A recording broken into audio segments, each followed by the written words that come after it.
Digestion starts in the brain. The very first step in the digestive pathway is your mind coming to the table and saying, oh, this is what we're doing. Great. And that happens because you smell your food, you look at it, perhaps you've been preparing it, and your digestive system gets ready. Hi, I'm Dr. Avanti Kumar-Singh, and this is the Healing Catalyst podcast. I'm a medical doctor with over 20 years of experience and also a lifelong practitioner of Ayurveda. I created the Healing Catalyst podcast because we all deserve a different kind of conversation about health, one that's honest, holistic, and rooted in both science and soul. On this show, I'm joined by the world's leading experts to give you science-backed tools that you can start using today and actually stick with to build real health and longevity. I am so glad you're here.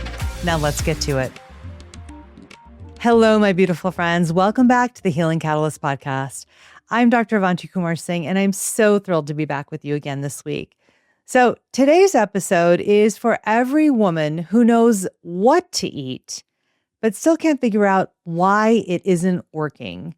You inhale lunch at your desk, and an hour later, you're hungry again, like you never even ate.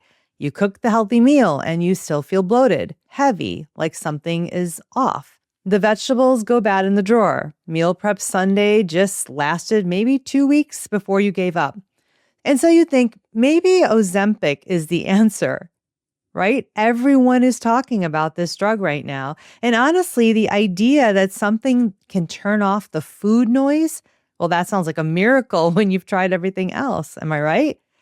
But here's what most people don't realize. Your body already makes GLP-1, which is what is in Ozempic. So if your body already makes it, well, then why isn't it working? Well, it's because it's not just about what you're eating.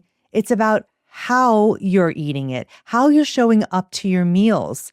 If you're rushing and stressed and distracted, your body literally cannot hear the signal that I'm full. That's not a willpower problem, which this diet industry has led us to believe. That's physiology. And my guest today is Dr. Erika Siegel, and she really breaks this down for us. She is a naturopathic physician with nearly 20 years in integrative medicine and functional medicine.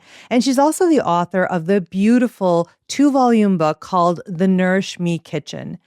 In our conversation today, we get into what's really going on with your hunger and your satiety hormones, and what she really thinks about Ozempic and these other GLP-1 medications, and the surprisingly simple shifts that you can make starting today to help your body do what it already knows how to do. By the end of this episode, you'll understand why how you eat matters as much as what you eat. And again, you'll have some strategies you can start using today. Okay, let's get into it. Good morning, Erika. I am so happy to be here with you. Thank you for joining me to do this podcast. Of course. Thank you so much for the invitation, Avanti. Absolutely. I am really excited to talk to you because, first of all, you have this beautiful book, a 2-volume series. It's amazing. It's absolutely beautiful. And I'm so excited to talk to you about all of the wisdom that you have in this book. And really, what I'm so interested in starting with is understanding from you what your patients actually come to you with, like what's their issue? Because you've been in clinical practice for almost 20 years, right? 21 years. Yeah, a long time. And I have a feeling that your patients are not coming to you saying, I don't know what to eat, or maybe they are, but they actually know a lot about food. So like, what is the issue that most of your patients are coming in or that you've found that most people have when it comes to nutrition and food? Yeah. Well, I serve a large population, and I think one of the common denominators is overwhelm with where to start, how to integrate healthy concepts into my life, and really what would be appropriate for me personally, because there's so much noise out there in nutrition and self-care and healthcare, and people feel a little bit lost in it. And they've been outsourcing their wisdom and their own body feedback for so long that they maybe don't even know how to listen to their own cues. They say, Mhm. well, I listen to this person, they tell me to do this. My doctor tells me to do that. I don't know what to do. And so one of the things I'm really trying to help people with is to get back to the basics that Uh-huh. apply to all human beings and start to develop a relationship with ourselves where we can really tune in and listen and let that information inform our decisions. So it's really the confusion and the overwhelm of like almost too much information. It's like, okay, do I listen to this person? Do I read that book? Do I understand that study? Like, I find that this is really common in every aspect of health and wellness, especially in the world that we live in right now. And I feel like that's an issue for so many people in different realms, whether it's movement or nutrition or like whatever it is, even meditation and stress relief. They're like, well, what do I do? Right. So it's this overwhelm. And I think that you bring up a really good point that it is about helping people understand that they have so much wisdom within. Sometimes it's just helping them reconnect with that, which is not simple. It's not easy to do. That's sort of the journey, right? So, one of the things I know you talk a lot about, and we've talked about this in person just when we've had conversations, is how our relationship with food actually affects our physiology, our digestion, our digestive capacity. And it's about this relationship with food, which I think is so important. So, can you talk to me more about that? Like, what do you mean by that exactly? Yeah, it's such a good question and something for us to really think about is not just what's on our plate, but how are we coming to our plate? How are we showing up? Are we coming there with shame? Are we coming there with guilt? Are we showing up with all the stressors of the day while we watch TV or eating in the car while we're sitting in traffic? All of these things affect our digestion and our ability to make this food go from what it is to nutrition and for our body to take it in.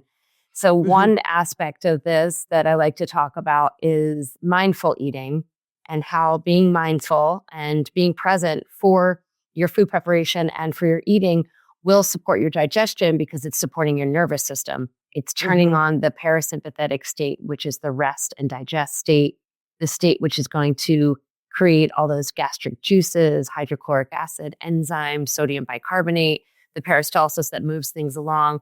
And Right. all of that is really blunted. Studies say up to about 66% if we're in that sympathetic state, the run from a tiger stressed state.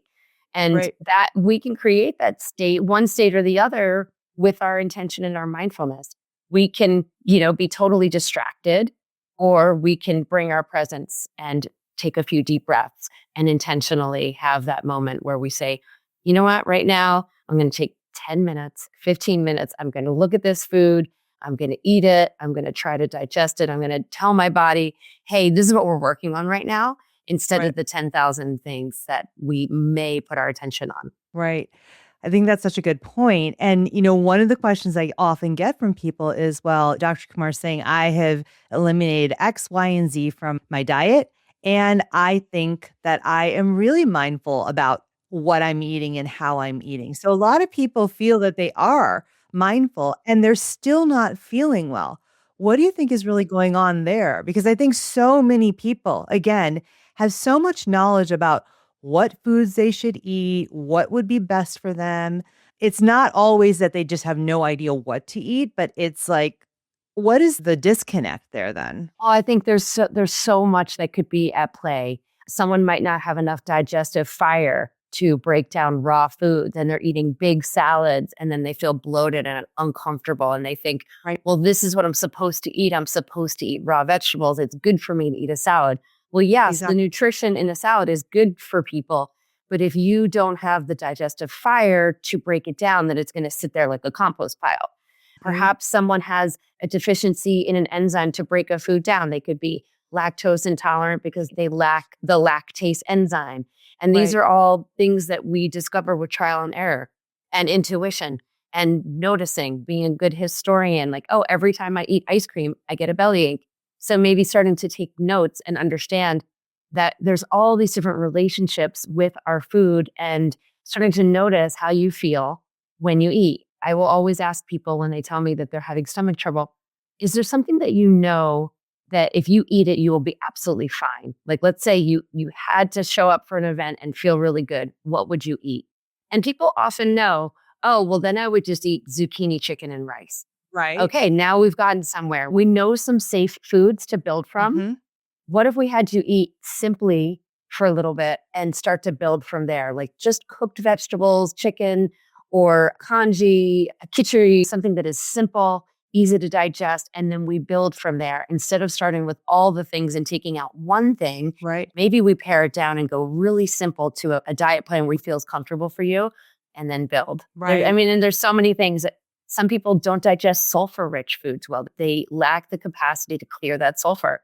And I'll know when it's someone like that because they tell me they avoid garlic or garlic and onions. Right. So then we extend that. Okay, let's take all the sulfur foods way down. How Right. do you do? Hmm. And just start to learn about your body and listen to its signals. Hmm.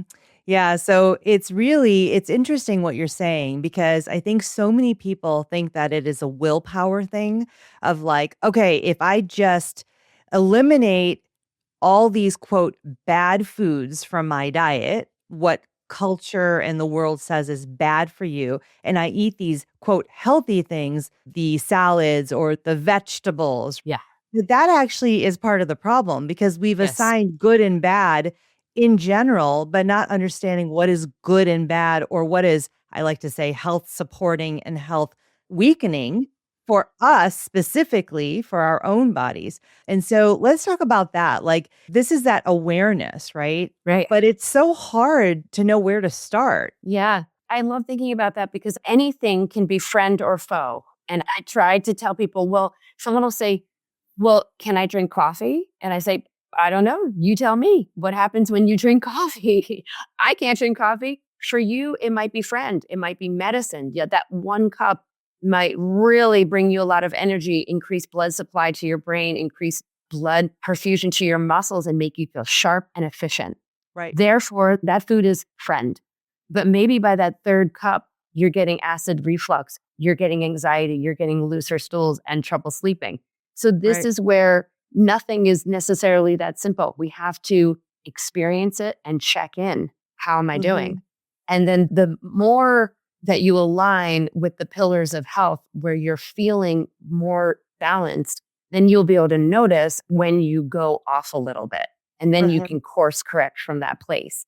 So if you Right. keep your variables fairly stable where you're waking around the same time, getting good sleep, eating regularly, moving your body, getting sunshine and connection and all those good things, Right. then when you're off course a bit, you'll feel it, you'll see it, and then you'll be able to identify, oh, that's right, it is that third cup of coffee.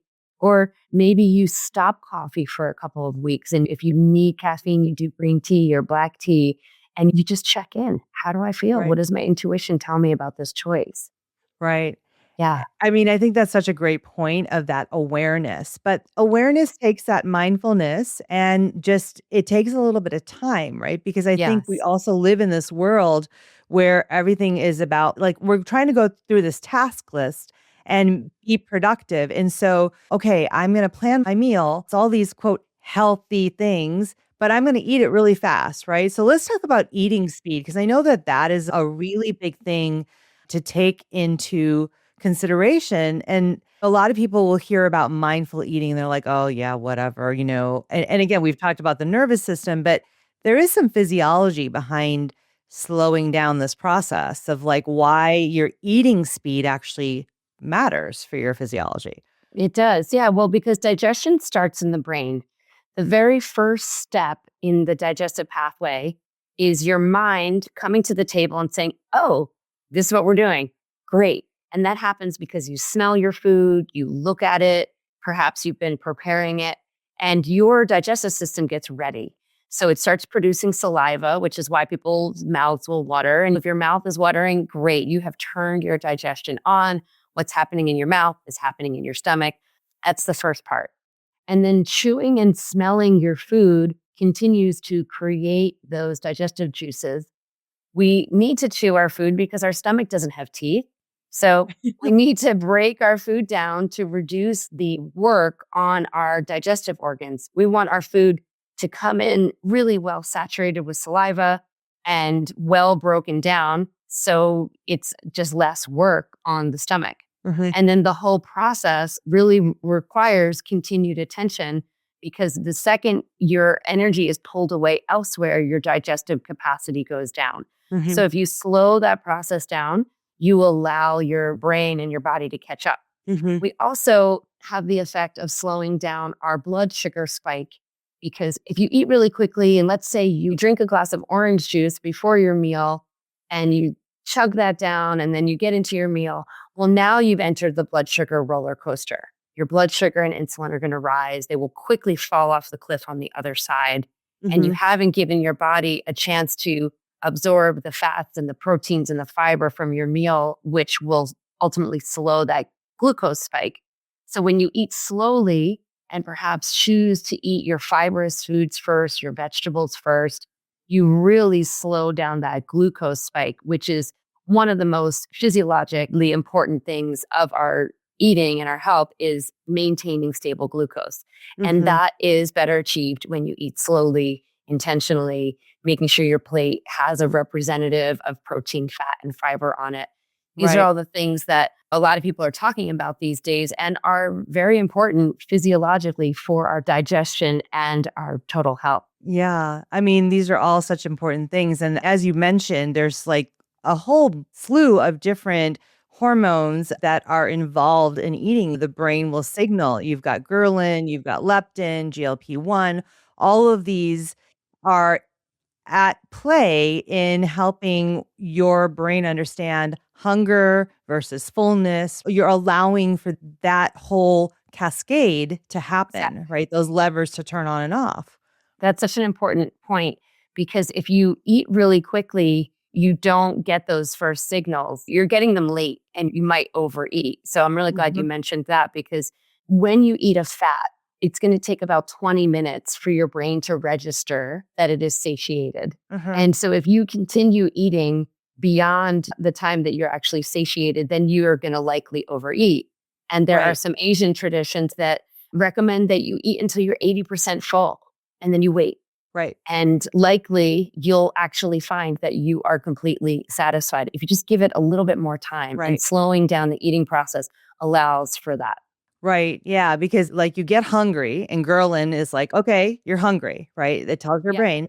And then you will then eat. But then what you're saying is you need to slow down the process so that the next piece in that cascade can actually signal, which is leptin, to Yeah. say, you're full, right? And if Exactly. you don't allow enough time, that doesn't happen. You just keep eating. Yes. Yeah. Yeah. And we're really dictated by our hormones. You know, like you said before, we often think it's a really power of will, but it's often we're just kind of puppets to our hormones. What's going on with glucose, glucagon, leptin, ghrelin, and the other cascade of hormones. And when we tune into our physiology, we allow for these hormones to direct us in a balanced fashion instead of a fashion where we're just surviving. You know, if our Right. glucose and insulin fall off that cliff, then we're going to reach for the chocolate cake because Hmm. we actually are at this point just trying to survive. Our brain says, I don't care how you get it, but get me sugar quickly. Yeah, yeah. Okay, so I wanna ask you a question. I have 2 questions for you, but I wanna go Yes. to this question first because I wanna talk about eating order because you mentioned that, and I know that there's some science behind what order you eat the meal in. I know Ayurveda talks about that, and there's physiology. But before we get to that, let's just go back to one thing is GLP-1s, right? The Ozempics and the Wegovys, this is like the big thing. It's you can have a shot of this, it's gonna help control your cravings, etcetera. Can you help us understand, like, what exactly is a GLP-1? Like, how does it play in this whole cascade that we've just been talking about? Right. So the GLP-1s, which we naturally produce as well Right. as you can take exogenously, are agonists to receptors that tell your body, the GLP receptors, tell your body that you're full, that you're Mhm. satiated. And when we initiate those receptors naturally or we take something, it will reduce what people call food noise. It reduces appetite. It also slows motility down.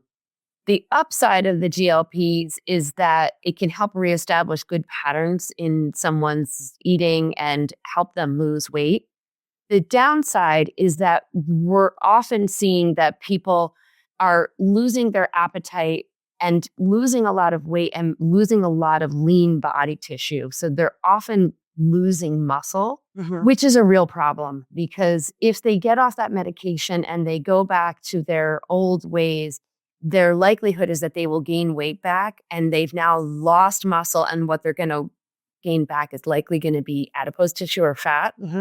So I do think that there's a place for these medications. I think that they have done wonders for many people, especially for type 2 diabetics, people with metabolic syndrome, that just no matter what they do, they cannot seem to move the weight. And I have some patients that are doing it really responsibly, very low dose, spread out over time, losing a half a pound a week, making sure they're getting their protein with every single meal, and that they're still doing strength training. So they are fighting that potential of losing lean body mass. But it's a slippery slope, and it is tricky because some people are just losing their appetite and not eating anymore, and they're not eating enough. And if you reduce your calorie load too much, your body will learn to manage that and go into starvation mode. And then eventually you won't lose weight, and you'll only gain weight if you regain normal calorie load. So it's a tricky subject.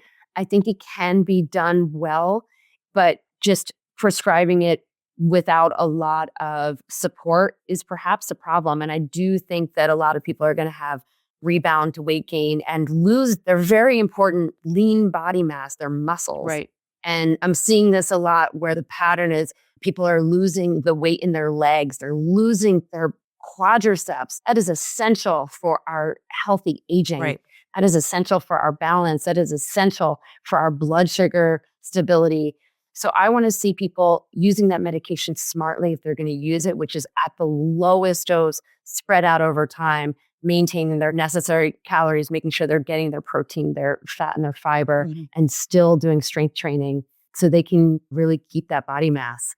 Yeah, I mean, I think these are all amazing points. Thank you for sharing that, because there's so many women who are in this midlife time, perimenopause, menopause, and they talk about how their bodies completely change because of all the hormonal changes of estrogen, progesterone, et cetera. And they start to gain weight in ways and places that they never have had issues, right? It's always been easy to maintain their body the way that functions well for them. They feel good in it. They don't have pain, et cetera. And then suddenly everything changes. And so these medications become really sort of like, oh my gosh, could that help me? And we hear again, there's so much noise about this. Again, people will ask me, which way do you feel? And again, it's all situational because they can be really helpful to a lot of people for a lot of other medical reasons and risk factors that they have. Like, I mean, I know even for a lot of women who are breast cancer survivors like myself, this is actually in the literature now talking about how can these GLP-1 medications actually help so that women don't regain weight, because increased weight puts you at risk for recurrence of breast cancer, et cetera, et cetera. There's all of these different things that are going on. So if you were to talk to a woman who is perimenopausal or menopausal, and they said to you, Dr. Siegel, I really am thinking about doing a GLP-1, what do I do? What would you say to them?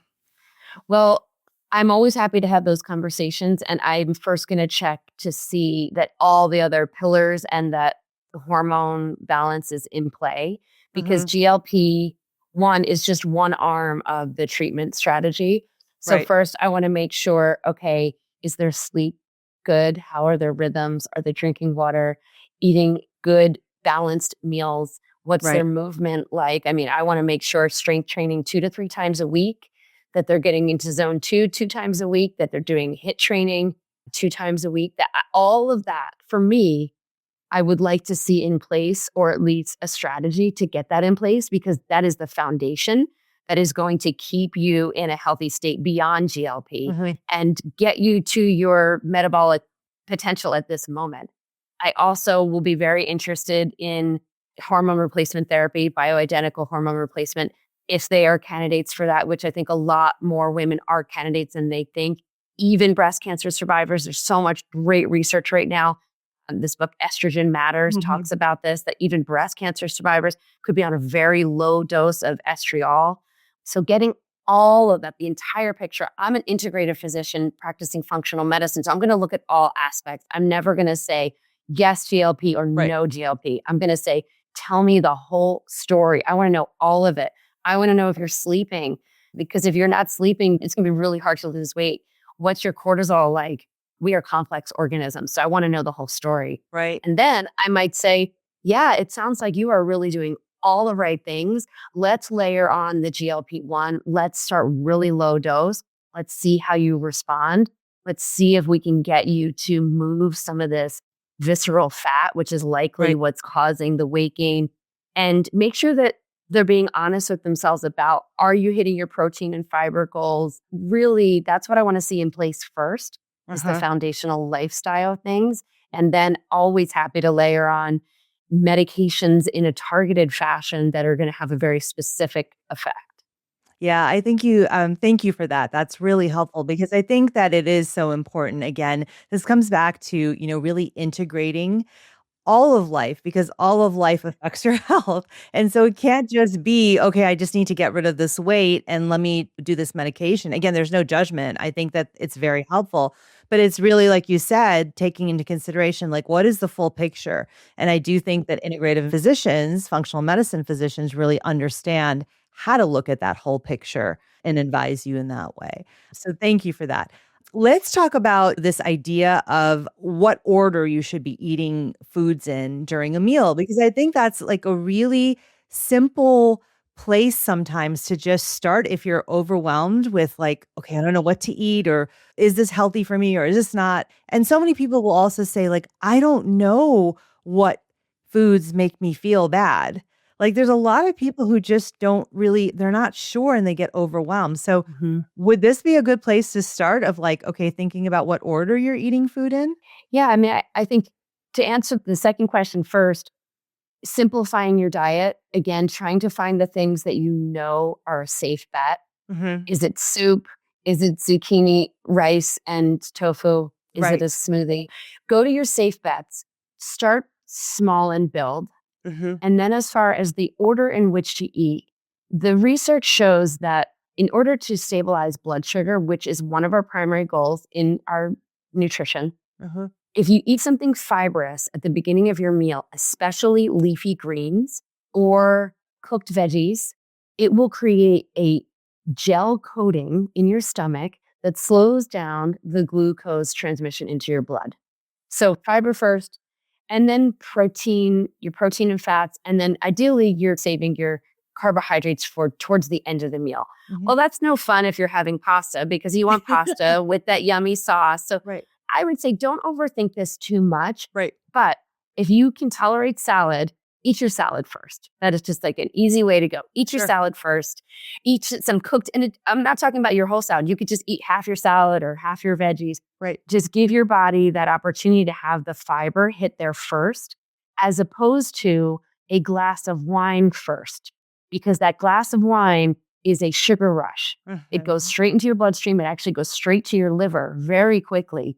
And now you are going to start depositing extra fuel away. Your sugar's going to go up and your liver is going to get a rush of fructose and it's going to freak out a little bit. And when it gets fructose, it gets a signal to deposit fat.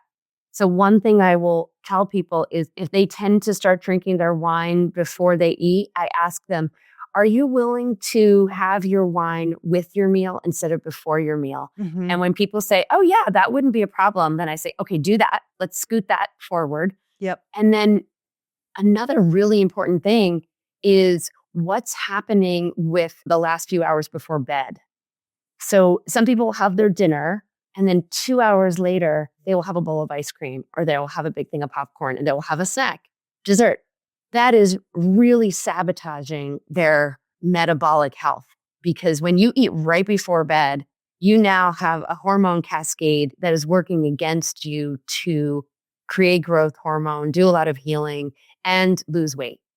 So Mhm. if people just absolutely want their dessert, they want their ice cream, their bowl of popcorn, I say, okay, let's consider that as part of your dinner. Right. Think about it as literally part of your dinner. So if you're going to have ice cream, maybe reduce the rice or the sweet potato or the pasta because now that's your carb Mhm. and tack it on right to the end of dinner.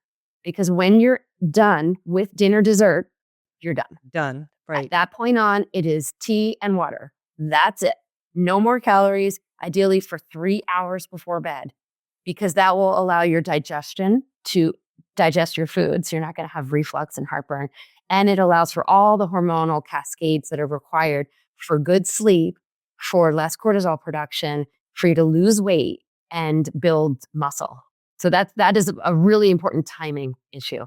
Yeah. I mean, we talk about that a lot on this podcast of like trying to finish your last meal earlier, give your body some rest. And there's physiology behind this. And a lot of people are like, is it that easy? Yeah, it is. Actually, it can be. Yes. That's a powerful change that you can make that will then help accelerate all of the other things that you are going to do. Yeah. And it's okay to go to bed a little hungry. It's Right. okay.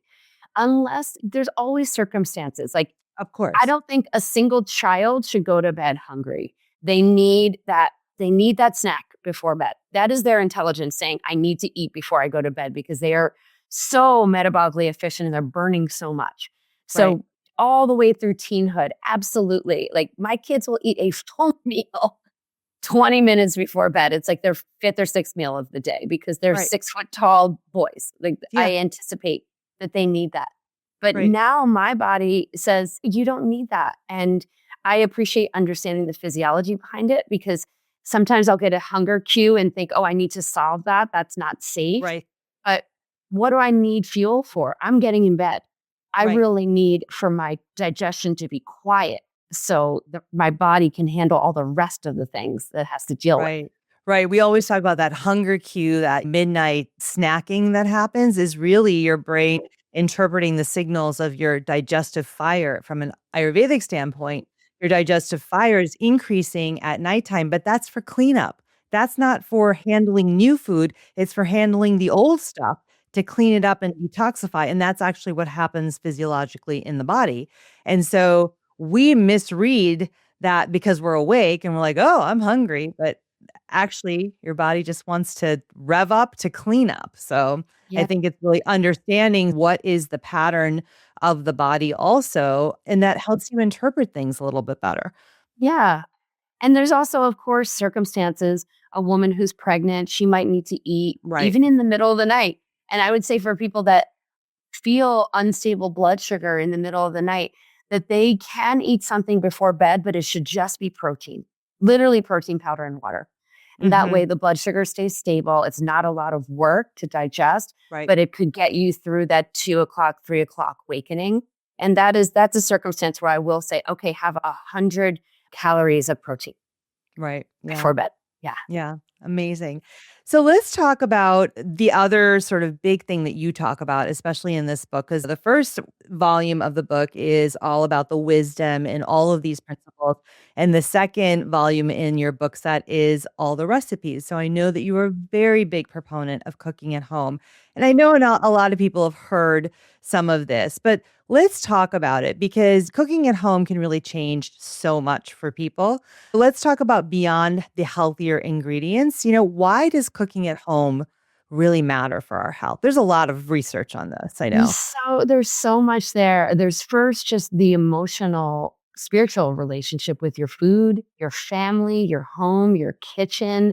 This is where life happens, right? Right here. We Right. are in my kitchen right now. This is where our life happens. This is where our kids do homework at the table, Right. where we have our conversations, where we come together and where we talk about what are we going to make and we chop vegetables together and it's a ritual that is often lost now because everything is accessible and easy.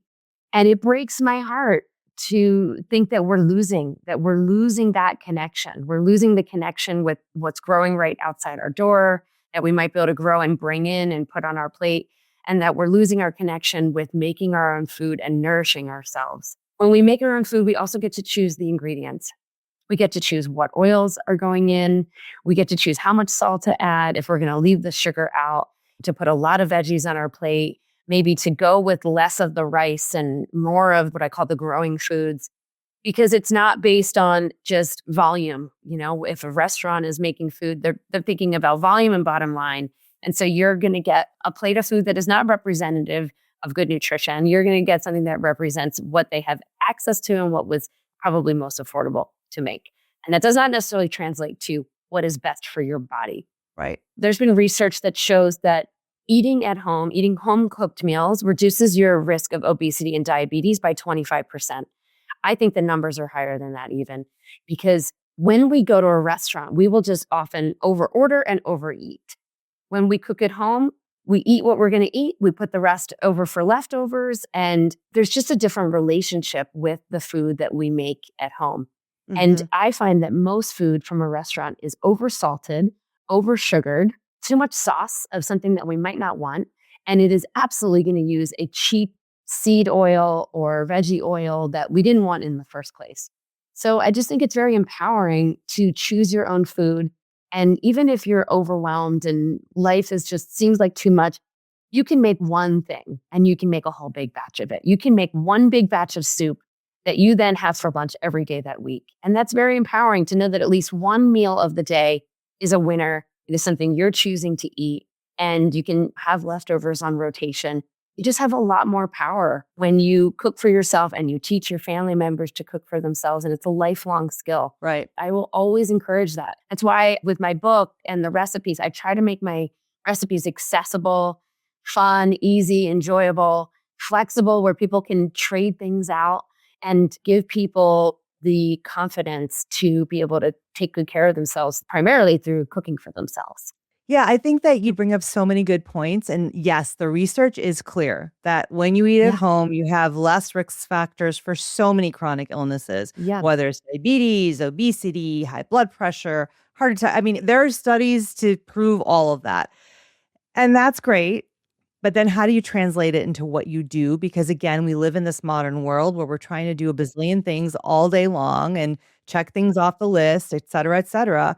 And I think that so many of us, myself included, have a complicated, anxious relationship with trying to cook, right? Because for many of us who are women who maybe have worked outside of the home, have different careers, for us, that wasn't as easy to do. We're just always doing things outside of the home and like, okay, cooking too. Like we think that we have to be these homemakers like Martha Stewart or whoever, and like they're cooking these gourmet meals. So for someone who's already feeling like, oh my gosh, I don't even know where I start. Where do we start? What would you suggest to that person? Well, something that you mentioned in a previous conversation that we had is the concept of food assembly. Yes. And I really like this idea. And it's like, think about your refrigerator as a salad bar, or where you just grab a little of this and grab a little of that. So one thing you could do is grab cabbage, carrots, and kale, throw it in a food processor, get it all shredded, put it in a Tupperware. Do a tray of a protein, choose what you want, protein, chicken, lentils, tofu. Now you've got a protein. Have some avocados around and make a yummy sauce, a dressing or a dip. And let's get a carbohydrate in there. Get out a rice cooker, make some rice or quinoa, do a tray of sweet potatoes, right? Something like that. And then you build, okay? Now it's assembly. You pull out your rice, you heat it up, you throw your tofu on top, you throw your shredded veggies, and then you grab a sauce. I have 11 dressings in my cookbook and like 10 dips. They are all so delicious. You make one of those, you figure out which one you love, you triple the recipe, keep it in your fridge, and then you just pour it on top. Right. So we don't have to make elaborate meals. I like to eat simply. I like to just build like, okay, what's my starch? It's going to probably be quinoa, rice, sweet potato, plantain. And then what's my protein? Grab one of those few things. And then I put something yummy on top. It doesn't have to be a big elaborate thing. Or it could be a one pot meal where you put a chicken in, but a bunch of potatoes, onions, carrots, and you put it all in and you put it in the oven. The whole thing is done. And then you grab a handful of salad greens, put it on your plate, done. And then when you're cooking, always cook enough for your future self. You will be hungry tomorrow. You will be hungry next week. If you've already messed up the kitchen, you're chopping up a bunch of stuff. It's probably 10 to 20% more work to double a recipe. Right. So make twice as much. And then when it cools down, freeze some. So it's that gift to your future self where you're going to pull out of the freezer an already prepared Tupperware with your soup in it, with your stew, whatever you have going on. Yeah. And also delegate. If you live with other people, give them jobs.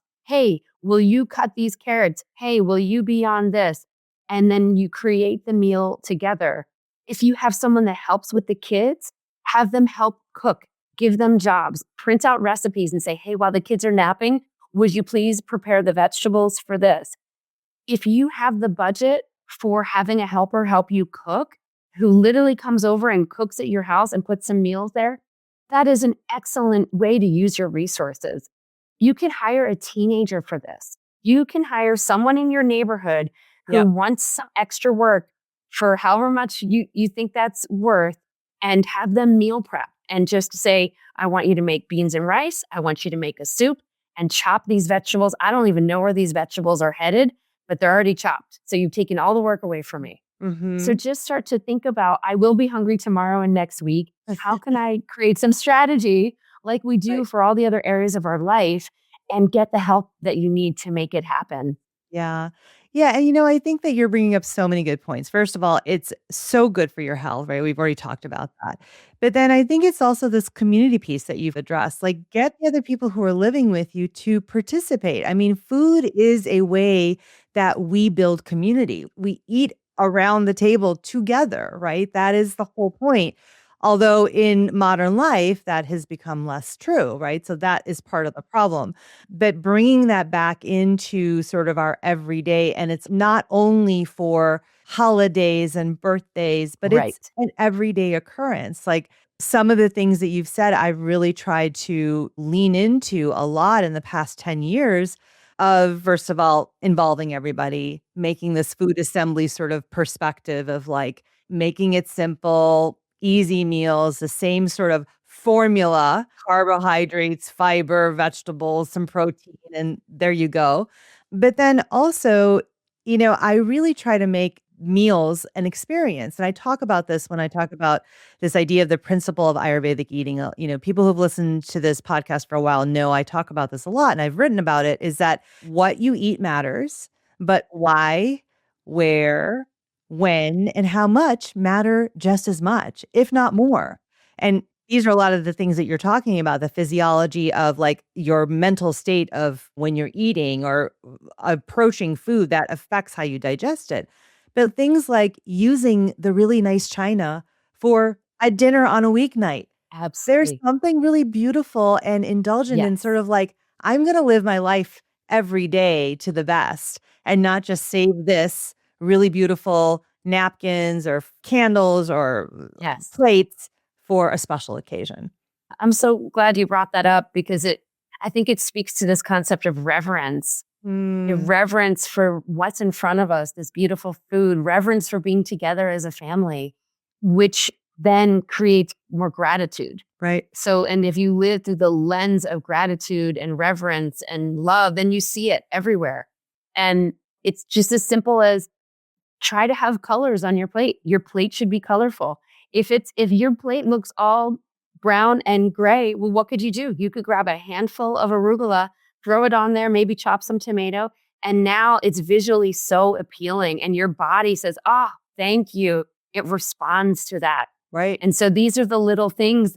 I love how Ayurveda is always taking into account all the flavors, all the Right. colors, balance. And it Mhm. really is about that. So if you look at beautiful food photography, you'll notice there will always be a contrast of color. Yes. So even with a red sauce, there's going to be parsley on top because that contrast speaks to our nervous system and it speaks to our sensuality, and we're sensual beings. So like one of the most sensual things we can do is eat and bring all of our senses to it. Yeah. So thank you for bringing that up, like using the good china. Why Yeah. not? You can wash Why it and not? use it again. I really do that. And it's something I learned from my mother because we lived in a very Ayurvedic way of like how it looks on the table, on the plate really matters. And she used to, arrange our fruits after school, like cut up on a little plate. And it was always beautiful. And I Lovely. have carried that with me and I've always done that. Yeah. Everyone in my family knows, like, if we order, they will actually transfer or give me the plate because they know that mom wants the real plate to eat out of. Yes. I love that. And that's actually such a simple way for so many people. Like Mhm. if you're so intimidated by cooking and you're overwhelmed, okay? get some healthy food, order from your favorite place that you know is Yeah. really healthy and that works for you. But then Mm-hmm. take that moment to put it into a Yeah. real plate. Start there. I Yeah. love that Yeah. idea. Yeah. Eat with real Yeah. silverware if you have it. Always, even at the restaurant, if Yeah. they give me something plastic, I'm like, do Yeah. you have anything Yeah. else? I don't want to eat with this. It makes me feel disconnected. Because it changes the whole experience. The It whole really experience. does. It does. Yep. Something so small. So, okay, let me really quickly, I've got a couple more questions for you. First of all, I would love to know, I mean, you have this beautiful book of recipes. What are the recipes that make it to your table? Like, what are some of your Yeah. go-tos? Well, there's 300 recipes in that book, and Oh, every single one of them has been tested and created in this kitchen. And so some of them came to our table for months because I was reworking. Some haven't seen the light of day in a long time because they were more difficult. But the ones that are part of our rotation, the dal I make every week or two, it's our family's favorite meal. And I learned how to make that from an Indian family 20 years ago and started on a journey of actually having spices in my house, real spices that excite me and are yep. so alive. So we make that. And that's something that I would recommend for people to make because it can feel intimidating because maybe they've never worked with coriander, cumin, or turmeric. And they're not actually intimidating. They're just the same as the oregano and the thyme and the garlic salt Right. that you've used. So expanding in that way is really important, I think, for our confidence. A lot of the soups, so there's a Bubby's chicken soup that we make a lot. And there's a roasted root veggie soup that we make a lot. Mm-hmm. I like to make the dressings and the dips because they're just such a staple for our kitchen. One of the dressings is a ginger carrot dressing that I basically reverse engineered the Benihana ginger Mm-hmm. dressing Oh, because I loved it so favorite. much as a kid. But then I went as an adult and I was like, oh God, it's too sweet. And it's probably that weird ingredient. So I figured out how to make it and Mm-hmm. I'll make double batch of that. And then we'll put that on everything. So you can Yeah. put it on your veggie rice stir fry. I use dressings a lot beyond the salad. Those are staples in our house.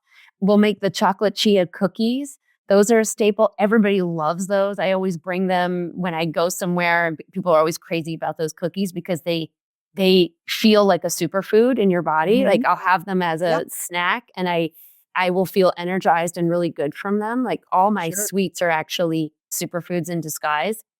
Yeah, there's just so many in there that I'm really the most popular one that gets the most action is the life-changing loaf of bread, Okay. which you got to try it, Avanti. I'm going to. It is hands down. It's not my recipe. I got it from a patient and it is just the gift that keeps on giving. It's a really simple recipe. You throw it all in a silicone loaf pan and then you bake it and it's very easy. And it's a nutty, seedy, very hearty bread that is gluten-free. It's made with oats, nuts, and seeds. Very satisfying. So Um, that's a family favorite. Yeah. Amazing. Like, I love Yeah. it because you just sent me this book. So I'm going to do some of these recipes over the break. For the listeners, we'll make sure that we link the book in the show notes so that you all know where to go to get all of these beautiful recipes and this wisdom from Dr. Siegel. Let me just ask you one last question. I always end my episodes with this question because, I call this podcast the Healing Catalyst podcast because my whole point and aim is to really help people find these different things that can catalyze their own healing, take their Yes. their healing back into their own hands, that power, right? Mhm. So, someone who's listening to this episode, what is one thing that you would suggest if they're feeling disconnected from food or they have a complicated relationship with food? What is one thing that they could do starting today to start healing that relationship with food? Yeah. Well, maybe they could think of a favorite food that they like to order or they had as a kid, a comfort food, and see if there's a way for them to make it at home. And if it isn't something that's necessarily healthy, like make a healthier version of it. Mhm. So something that they already feel comfortable with and feels cozy to them, and make it and get the confidence to know that you can still eat your favorite foods, but maybe you could switch out the oil or reduce the sugar Mhm. or just make it at home and know that you can absolutely do it. You can follow the steps and be empowered to make that delicious dish in your own home Mhm. and recognize that you don't have to be able to make everything, but just try to find the one thing, and then the one thing becomes the two things. And when you're cooking, just make a little extra as a gift to yourself for the future. Mhm. Yeah, I love those things. Thank you so much, Dr. Siegel. Thank you so much for being here. I have loved talking to you. And thank you for all, sharing all your wisdom and your thoughts. Thank you. Thank you so much. Really appreciate it. So nice to be here.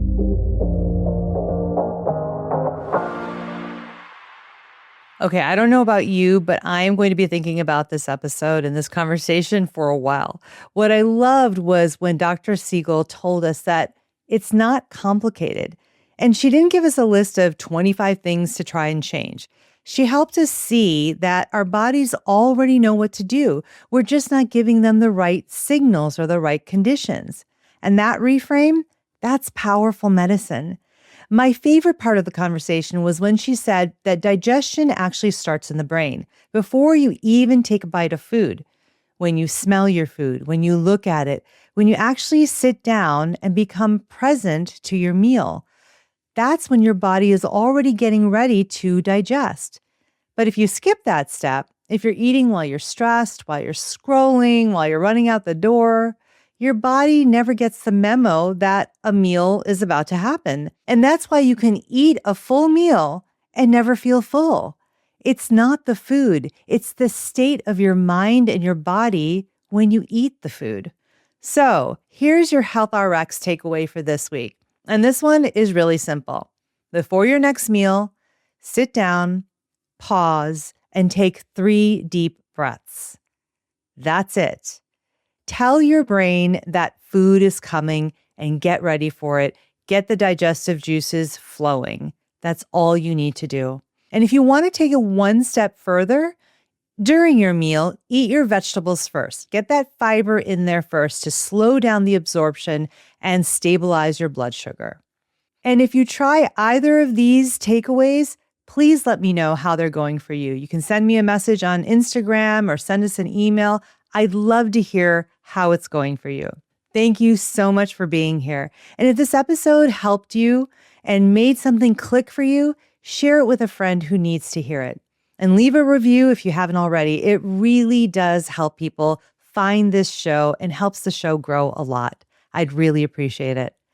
Remember, healing isn't just possible, it's in your power. I'll see you next time. Until then, be well.